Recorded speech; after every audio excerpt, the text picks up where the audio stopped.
All right, let's jump right into this. Welcome, focused learners, to today's explainer, where we're decrypting the MCC ecosystem, or the Matrix Copyright Universal Currency. We're looking at a truly unique financial architecture here. If you're fascinated by the evolving bridge between physical money and digital assets, you are in exactly the right place.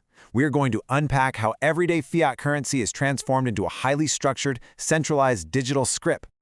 Now, what's really interesting about this slide is this seemingly simple, cute character card. This is MCard 2233, featuring a little guy named Bullmantle.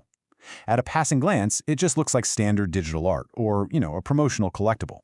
But beneath that visual exterior, this card actually represents a dense, highly technical, proprietary digital ecosystem, one that's specifically designed to generate daily payouts and lock in digital value.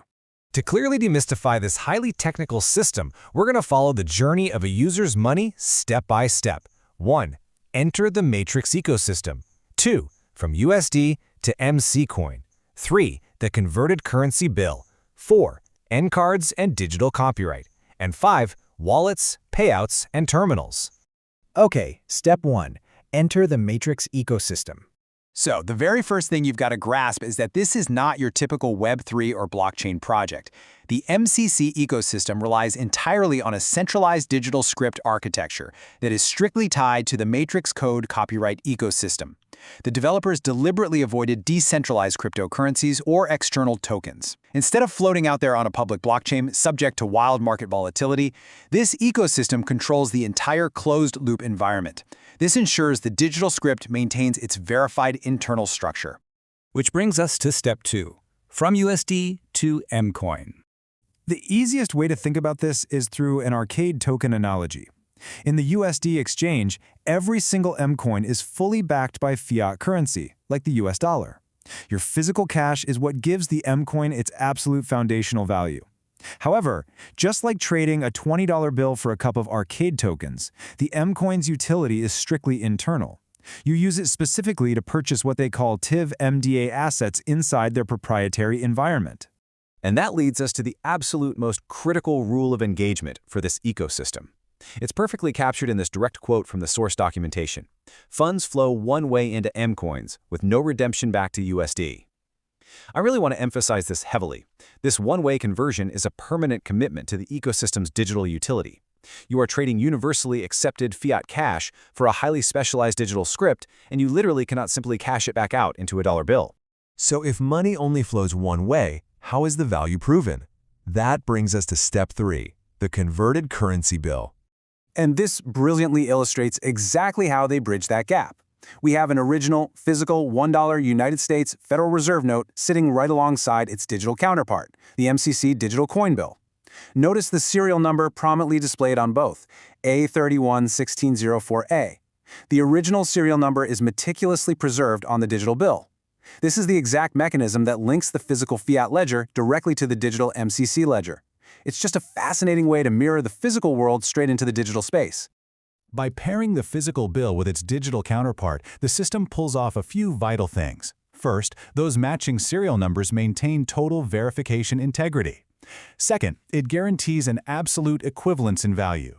That digital bill represents exactly one real US dollar that has been absorbed into the system. And third, because of this highly structured pairing, these digital currency bills are designed to function for secure offline transactions at authorized terminals, completely bypassing the need for a live decentralized network connection. Now that we've got a handle on the currency itself, let's look at step 4, M-cards and digital copyright. You are going to see this acronym a lot in the ecosystem, so let's clearly define this crucial piece of jargon. TIV MDA. It stands for Time Incremental Valuation Matrix Digital Asset. This is the specific class of protected creative assets that users are buying into when they spend their MCoins. We aren't just talking about a static digital picture. This is an asset structurally designed to interact with the ecosystem's valuation mechanics over time. For our final stage of the journey, we move to step 5, wallets, payouts, and terminals. The day-to-day operational steps are actually highly streamlined. Step 1, you exchange your USD to load verified MCoins into your secure MCC digital wallet. Step 2, Using your MCC wallet interface, you literally just scan your converted currency bill or your M card to execute instantaneous transactions. And step 3, right inside that portal, you review the real-time worth of your digital or physical items and track your daily owner payouts. To put a hard number on that, let's remind ourselves of that bull mantle promo card we looked at the very beginning. According to the ecosystem's documentation, owning that specific M card yields a $3.75 daily payout to the owner. This is the primary incentive structure of the TIV MDA framework. It proves the ongoing, passive utility of permanently owning these structurally protected digital assets inside their closed-loop ecosystem. And we definitely need to emphasize that this entire ecosystem isn't purely theoretical, and it's not restricted entirely to your computer screen. These converted digital bills and your loaded MCoins are designed for actual, real-world commerce. The documentation explicitly states they are fully redeemable at any authorized MCCS point-of-sale terminal. This means that you can seamlessly purchase both digital marketplace items and tangible, physical goods. We've seen exactly how fiat money gets permanently converted, how it's linked up via physical serial numbers, and how it's used to buy meticulously structured digital assets. So I'll leave you with this final thought. As the line between physical cash and digital assets continues to blur in increasingly complex ways, is a highly centralized, strictly one-way currency ecosystem the ultimate future of true digital ownership? It is definitely a fascinating question to ponder. Thank you for joining me for this explainer, and keep learning.